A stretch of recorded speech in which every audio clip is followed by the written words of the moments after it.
देव भगवान की जय। बोलो एकादशी मैया की जय।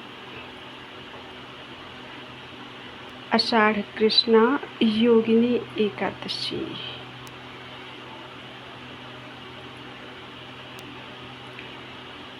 हिंदू धर्म ग्रंथों में हर एक एकादशी को अपना अलग अलग महत्व बताया गया है।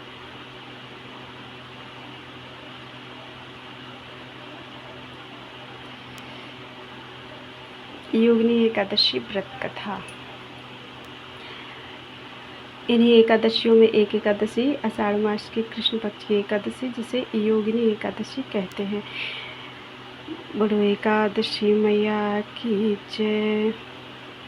योगिनी एकादशी व्रत कथा। महाभारत काल की बात है कि एक बार धर्मराज युधिष्ठिर ने भगवान श्री कृष्ण से कहा, हे त्रिलोकीनाथ, मैंने ज्येष्ठ माह के शुक्ल पक्ष की निर्जला एकादशी की कथा सुनी। अब आप कृपा करके आषाढ़ माह के कृष्ण पक्ष की एकादशी की कथा सुनाइए। इस एकादशी का नाम तथा महात्म्य क्या है, सो अब आप मुझे विस्तार पूर्वक बताएं। श्री कृष्ण ने कहा, हे पांडुपुत्र, आषाढ़ माह के कृष्ण पक्ष की एकादशी का नाम योगिनी एकादशी है। इसके व्रत से सभी पाप नष्ट हो जाते हैं।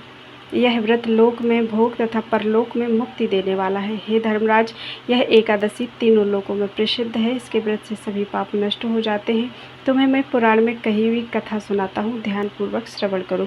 कुबेर नाम का एक राजा अलकापुरी नाम की नगरी में राज्य करता था। वह शिवभक्त था। उनका हेममाली नामक एक यक्ष सेवक था जो पूजा के लिए फूल लाया करता था। हेममाली की विशालाक्षी नाम की अति सुंदरी स्त्री थी। एक दिन वह मानसरोवर से पुष्प लेकर आया, किंतु कामासक्त होने के कारण पुष्पों को रखकर अपनी स्त्री के साथ रमण करने लगा। इस भोग विलास में दोपहर हो गई। हेममाली की राह देखते देखते जब राजा कुबेर को दोपहर हो गई तो उसने क्रोधपूर्वक अपने सेवकों को आज्ञा दी कि तुम लोग जाकर पता लगाओ कि हेममाली अभी तक पुष्प लेकर क्यों नहीं आया। जब सेवकों ने उसका पता लगा लिया तो राजा के पास जाकर बताया, हे राजन, वह हेममाली अपनी स्त्री के साथ रमण कर रहा है। इस बात को सुनकर राजा कुबेर ने हेममाली को बुलाने की आज्ञा दी। डर से कांपता हुआ हेममाली राजा के सामने उपस्थित हुआ। उसे देखकर कुबेर को अत्यंत क्रोध आया और उसके होठ फड़फड़ाने लगे। राजा ने कहा, अरे अधम, तूने मेरे परम पूजनीय देवों के भी देव भगवान शिव जी का अपमान किया है। मैं तुझे श्राप देता हूँ कि तू स्त्री के वियोग में तड़पे और मृत्युलोक में जाकर कोढ़ी कर जीवन व्यतीत करे।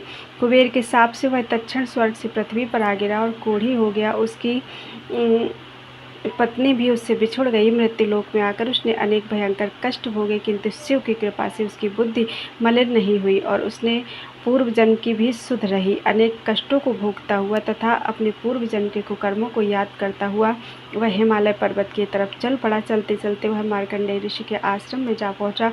वह ऋषि अत्यंत वृद्ध तपस्वी थे। वह दूसरे ब्रह्मा के समान प्रतीत हो रहे थे और उनका वह आश्रम ब्रह्मा की सभा के समान शोभा दे रहा था।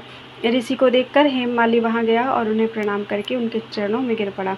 हेममाली को देखकर मार्कंडेय ऋषि ने कहा, तूने कौन से निकृष्ट कर्म किए हैं जिससे तू कोढ़ी हुआ और भयानक कष्ट भोग रहा है। महर्षि की बात सुनकर हेममाली बोला, हे मुनिश्रेष्ठ, मैं राजा कुबेर का अनुचर था। मेरा नाम हेममाली है। मैं प्रतिदिन मानसरोवर से फूल लाकर शिव पूजा के समय कुबेर को दिया करता था। एक दिन पत्नी सहवास के सुख में फंस जाने के कारण मुझे समय का ज्ञान ही नहीं रहा और दोपहर तक पुष्प नहीं पहुंचा सका। तब उन्होंने मुझे श्राप दिया कि तू अपनी स्त्री का वियोग और मृत्युलोक में जाकर कोढ़ी बनकर दुख भोग। इस कारण मैं कोढ़ी हो गया हूँ तथा पृथ्वी पर आकर भयंकर कष्ट भोग रहा हूँ। अतः कृपा करके अब आप कोई ऐसा उपाय बतलाइए जिससे मेरी मुक्ति हो। मार्कंडेय ऋषि ने कहा, हे माली, तूने मेरे सम्मुख सत्य वचन कहे हैं, इसलिए मैं तेरे उद्धार के लिए एक व्रत बताता हूँ। यदि तू आषाढ़ माह के कृष्ण पक्ष की योगिनी नामक एकादशी का विधान पूर्वक व्रत करेगा तो तेरे सभी पाप नष्ट हो जाएंगे। महर्षि के वचन सुन हेममाली अति प्रसन्न हुआ और उनके वचनों के अनुसार योगिनी एकादशी का विधान पूर्वक व्रत करने लगा। इस व्रत के प्रभाव से अपने पुराने स्वरूप में आ गया और अपनी स्त्री के साथ सुखपूर्वक रहने लगा। भगवान श्री कृष्ण ने कहा, हे राजन, इस योगिनी की कथा का फल 88,000 ब्राह्मणों को भोजन कराने के बराबर है। इसके व्रत से सभी पाप नष्ट हो जाते हैं और अंत में मोक्ष प्राप्त करके प्राणी स्वर्ग के अधिकारी बनते हैं।